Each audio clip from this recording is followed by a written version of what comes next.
देवरी तालुक्यात लग्न समारंभात आलेल्या 12 वर्षीय मुलीचा अपहरण करून हत्या केल्याप्रकरणी पोलिसांनी कुठलेही सबळ पुरावे नसताना सुद्धा घटनेचा तपास करून 4 विधी संघर्ष मुलांना ताब्यात घेतले असून हे 4ही विधी संघर्ष मुले देवरी तालुक्याच्या चिल्लाटी गावातील रहिवासी आहेत। 19 एप्रिलला पीडित मुलगी आपल्या बहिणीसोबत देवरी तालुक्यातील चिचगड पोलीस स्टेशन अंतर्गत येणाऱ्या गोटनपार गावात लग्न समारंभात आली असून पीडित मुलीच्या मित्रानेच तिला आपल्या दुचाकीवर बसवून वडेकसा जंगलात घेऊन जात तिथे असलेल्या इतर 3 सोबत घेऊन जाणाऱ्या मुलाने मिळून पीडितेवर जंगलात सामूहिक अत्याचार करून दगडाने डोक्यावर वार करीत हत्या करत पळ काढला।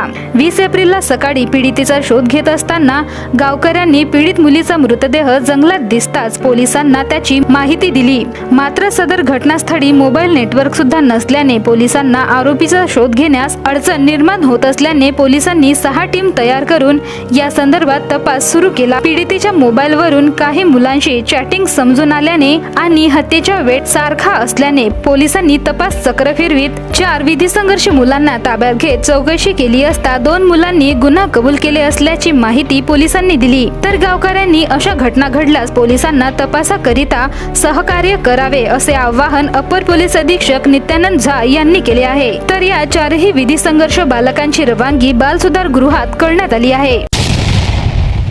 आतापर्यंत गुन्ह्यामध्ये 4 आरोपींना ताब्यात घेतली आहे आणि त्यांना नागपूरमध्ये बाल सुधारगृह आहे तिथे जे जुवेनाइल जस्टिस बोर्ड आहे त्यांनी 17 मे पर्यंत तिथे पाठवलेले आहे। आतापर्यंत माहितीनुसार जे उद्देश आहे ते सेक्शुअल ॲक्टिव्हिटीचे उद्देश होते आणि त्याचे दरम्यान काहीतरी भांडण झाले त्याच्यामध्ये आणि ते जे जुवेनाइल आहे त्यांनी ते कृत्य केले। जे मुलगी होते ते आता स्टँडर्ड 6 मध्ये होते आणि जे मुलगा होते ते 4ही लोक 12th पास आउट होते आणि आता ते सध्या ते डिफरंट शॉप्समध्ये ते जॉब करत होते। अडचणी असं आले होते की तिकडे काहीतरी CCTV फुटेज नव्हते किंवा मोबाईलचे नेटवर्क नव्हते आणि इंटरनेटची सुविधा पण नव्हते आणि जे विलेजर्स होते तिकडे ते जास्त कोऑपरेट केलेले नाही। तर हे सगळे अडचण आले होते तरी आमचे 40 लोक यामध्ये दिवस रात्री काम केले आणि 6 टीम तयार केले होते आणि ते सगळे टीम एकमेव सोबत कोऑपरेट करून आणि कोऑर्डिनेट करून ते गुन्हा उघड केले आहे।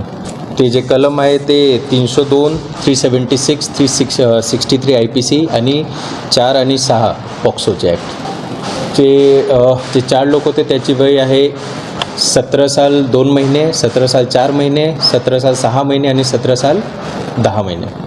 मी सर्वांना रिक्वेस्ट करतो की जेव्हा अशा प्रकारचे गुन्हा घडतात कृपया करून गावाचे सगळे लोक किंवा जिथे असे प्रकारचे गुन्हा घडतात तिकडे लोक पोलीस यांना मदत करावे। कारण असं आहे की पोलीसचे पण थोडेफार लिमिटेशन असतात।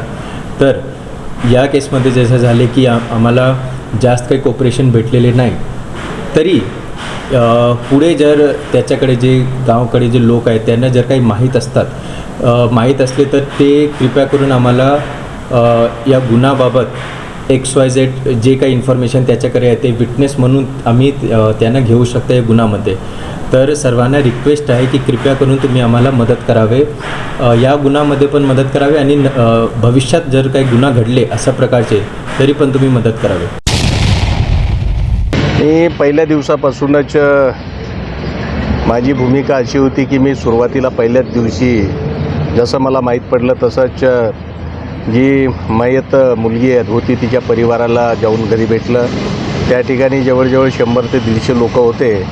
तिथं विचारपूस केलं, सर्व गोष्टीची हे केलं आणि त्यानंतर त्वरित चिचगडचे ठाणेदार काळेल त्यांनासुद्धा विचारलं की काय म्हणजे घटनेच्या विषयी आपल्याला माहीत आहे। त्यांनी म्हटलं की मला माहीत आहे। त्यांना सांगितलं मी की आपण तात्काळ जे आरोपी आहे ते मिळालं पाहिजे, आपण त्यांच्यापर्यंत पोहोचलं पाहिजे, अशा प्रकारच्या आपण आपली यंत्रणा कामाला लावा अशा प्रकारचं त्यांना सांगितलं।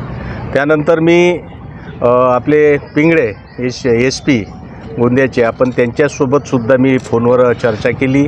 त्यांना विचारलं की साहेब आपलं आतापर्यंत आरोपी मिळालं नाही, 4-5 दिवस होऊनसुद्धा आरोपीचा शोध लागलेला नाही। तर त्यांनी सांगितलं की आमची पूर्ण यंत्रणा सुरू आहे। ते सुद्धा SP साहेबसुद्धा कंटिन्यू गोठाणपारला यायचे आणि कशा प्रकारे आरोपीचा शोध घेता येईल यावर सर्व त्यांच्या यंत्रणेचा काम व्हायचा.